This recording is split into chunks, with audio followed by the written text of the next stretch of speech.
Krajem novembra je organizovan jedan od najboljih koncerata koje je otavska publika vidjela u skorije vrijeme. Nastup poznate srpske grupe Legende. Pogledajte reportažu sa ovog koncerta koji je održan na Carleton univerzitetu i intervju reporterke STVO Milane Mihić sa Zoranom Dašićem Dašom, osnivačem i vođom grupe Legende.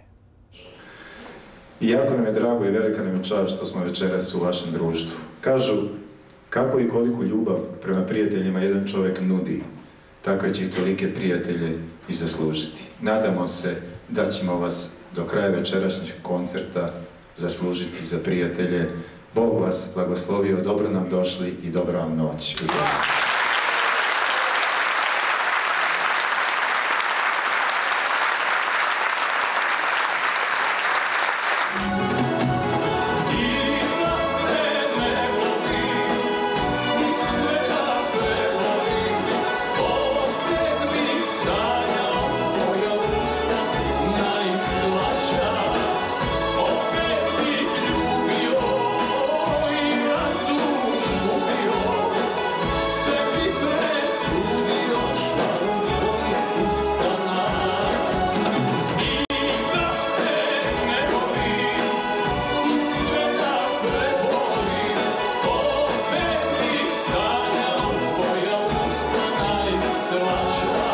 Ako se ne varam, ovo je 5. put da dolazite u Kanadu.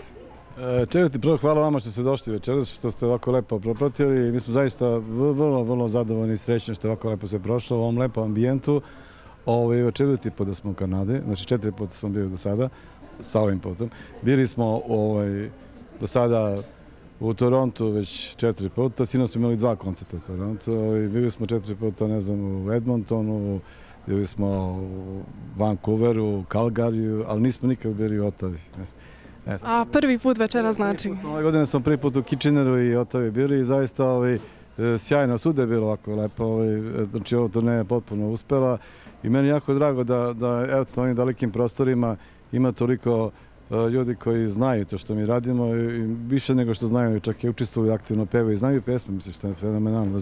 Mislim, atmosfera se uopšte ne razlikuje od one kod nas tamo. Iako je 10.000 km oko ima udaljenost. Znači, sviđa vam se kanadska, srpska dijaspora? Kako da ne, pa smo sjajni su, pa ljudi su uvijek isti, bez obzira, mi smo, se kažu, isti ljudi, bili mi, ne znam, u Australiji, u Americi, Kanadi, vezuju nas zajedno, zajednička crta jedna. Kao što ste rekli na početku, ovo vam je 25. godina postojanja.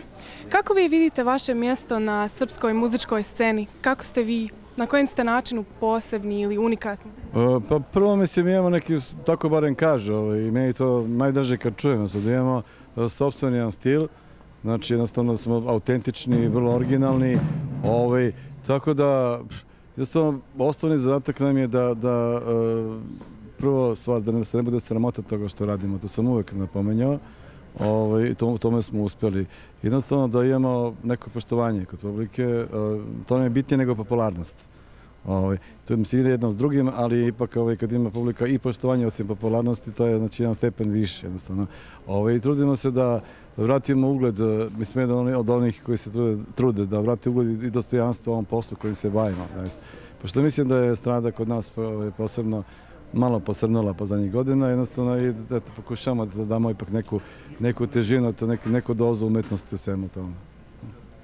Hvala vam. A poslije 19 albuma i toliko koncerta, mnogo se ljudi sigurno pitaju kako vama dolaze ideje i inspiracije za pisanje tekstova, za kreiranje muzike? Pa jednostavno, ja pričam neki svoj život, ako tako mogu da kažem. To su teme koje nas okružuju i koje svako može da osjeti, svako je to doživio, mislim, na neki način, neki svoj način. Znači, uglavnom teme su ljubavne, mislim, mi se ne bavimo politikom i tako nekim dnevnim stvarima koje su danas aktualne, sutra se već zaborave. Znači, to su neke univerzalne vrednosti, prolaznost života, mislim, žao za mladoću, što je klasika, to već u našim genima vučemo to, mislim, još mnogo vekova unazad. Te sevdalinke, recimo naše, koje su na lepe izvorne pesme, koje se bave tim temama. Znači, to je uglavnom to, ljubav, život i tako. Zato su tako možda i prihvaćene pesme, zato što zaista svako možda se pronađe u nekoj barem od pesama. I za kraj, koji su vam planovi za budućnost? Da li da očekujemo novi album ili turneje neke druge? Nama se ovih dana pojavio trostruki CD koji se zove Trilogija. To na neki način, kako mogu da kažem, sabrana dela naša, onako malo po znacima navoda, jer to je 60 pesama na trostrukom CD, zato se zove Trilogija, normalno. Znači, da kažemo, 60 najlepših pesama koje smo radili za ove 25 godina. Tako da, onaj ko za nas ne zna, eto, ima priliku da sam kod taj trostruki CD preslušao, prilike sljedeće neku sliku o nama, prilike šta smo najbitnije uradili. A planovi su nam, pa evo da dođemo vrlo brzo opet ovdje, između ostaloga, da sviramo normalno, mislim, nas čeka, evo kad se vratimo, za 2 dana smo već u Bosni, mislim, već u Modriči, kako se zove, Testiću, pa imamo posao, mislim, imamo dosta na nove godine, mislim. To su prve 2 koje su imali, imamo posle Crne Gore neki, tako, u Srbiji. Važi, hvala vam puno, bili ste fenomenalni.